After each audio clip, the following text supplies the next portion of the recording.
बिस्मिल्लाहिर्रहमानिर्रहीम सल्लल्लाहु अलैहि वआलैहि वसल्लम। अस्सलामु अलैकुम।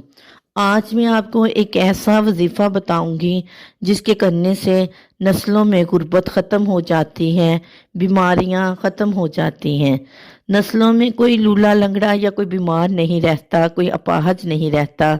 नस्लों में आफियत और बरकत आती है। 7 दफ़ा खाने के दौरान अगर कोई सूरत फातिहा पढ़ता है वज़ू बवज़ू, तो वो खाना खाने से खाने में बरकत आती है। खाना ज़रूरत है, इसके बगैर गुजारा नहीं।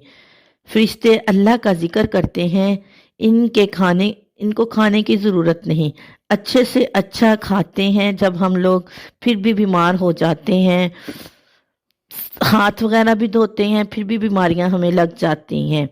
अगर कोई बंदा खाने के दौरान अल्लाह का जिक्र करे तो वो खाना बरकत बन जाता है, वो खाना रहमत बन जाता है, वो खाना सेहत बन जाता है। खाने के दौरान 7 बार सूरत फातिहा पढ़नी है। इससे खाना शिफा बन जाता है, इससे खाने में राहत मिलती है। सूरत फातिहा को अल्लाह ने कुरान में ख़ास अजमत दी है।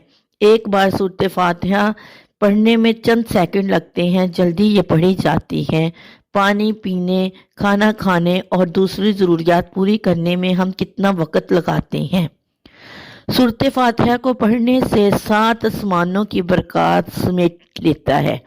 7 आसमानों में जितनी बरकतें रखती हैं सूरत फातिहा, उन सब बरकतों को समेट लेती है। जिस तरह मकनातीस एक चीज़ को खींच लेता है, इस तरह खाने के दौरान 7 मरतबा सूरत फातिहा पढ़ने से आसमान और ज़मीन दोनों में जितनी बरकतें रखी हैं, सूरत फातिहा मकनातीस की तरह उन बरकतों को समेट लेती है। सूरत फातिहा में उन लोगों का तज़किरा है जिन पर अल्लाह ने अनाम किया है, और उन लोगों का भी तज़किरा है जिन पर अल्लाह ने गज़ब किया है।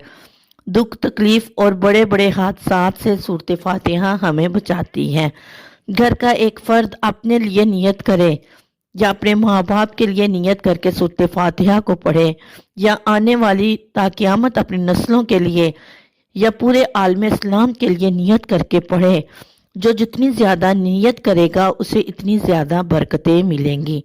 जो आलम इस्लाम के लिए नियत करके पढ़ेगा उसको दुनिया में जितने जिन और इंसान हैं उनके बराबर उनको बरकत मिलेगी।